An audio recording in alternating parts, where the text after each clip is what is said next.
I am not very adept in public speaking. Let me speak in Bengali. Shri Ramchandra যখন শ্রীলঙ্কায় সীতাকে উদ্ধারের জন্য গেলেন, তখন রাজা রাবণের অসাধারণ শক্তি, অসাধারণ সেনা ইত্যাদি নিয়ে উনি খুব ঘাবড়েছিলেন।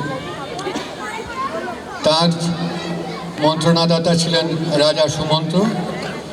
তিনি দুর্গাপূজা করে তার হৃতরাজ্য পুনরুদ্ধার করতে পেরেছিলেন। দুর্গার প্রতি তার অসম্ভব ভক্তি ভালোবাসা ছিল।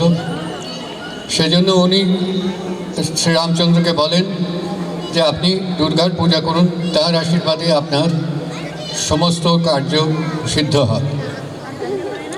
শ্রীরামচন্দ্র বলেন এ তো সময় নয়, দুর্গাপূজা হয় বসন্তকালে।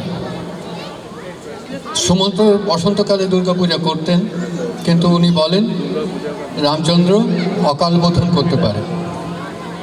অকাল বোধন করে রামচন্দ্র যখন দুর্গা দেবীর শরণাপন্ন হন, তখন তাকে 108টা পদ্ম ফুলে পুজো করার কথা ছিল।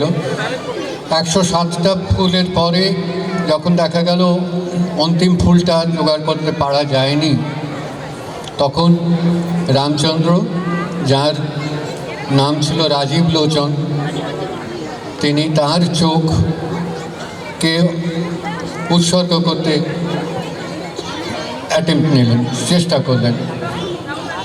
তখন শ্রী দুর্গা আবির্ভাব হয়ে তাঁকে অনেক আশীর্বাদ দিলেন যাতে তার কার্যসিদ্ধি হয়। সেই থেকে অকাল বোধনে এই শরৎকালে আমরা দুর্গাপূজা আরম্ভ করি। পঞ্চমীর দিন যে বোধন হয় সেটাই অকাল বোধন।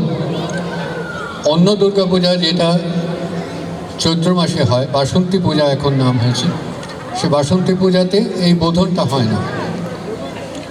যাই হোক, এই অকাল বোধন আমাদের এই রোজডেলেও অকাল বোধনে শরৎকালের শারদীয়া পূজা আরম্ভ হলো।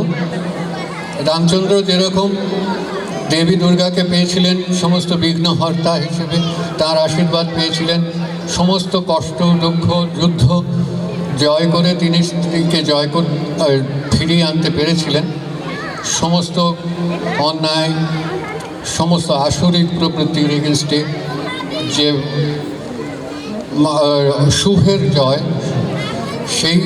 সেই রকমভাবে রোজডেলও সমস্ত নোংরা, জঘন্য, নীচতা, ক্লিষ্টতা সমস্ত পার করে দেবীর দয়ায় এখন নিশ্চয়ই আমাদের খুব ভালো দিন, খুব শুভ দিন আসবে, এই আশা করি।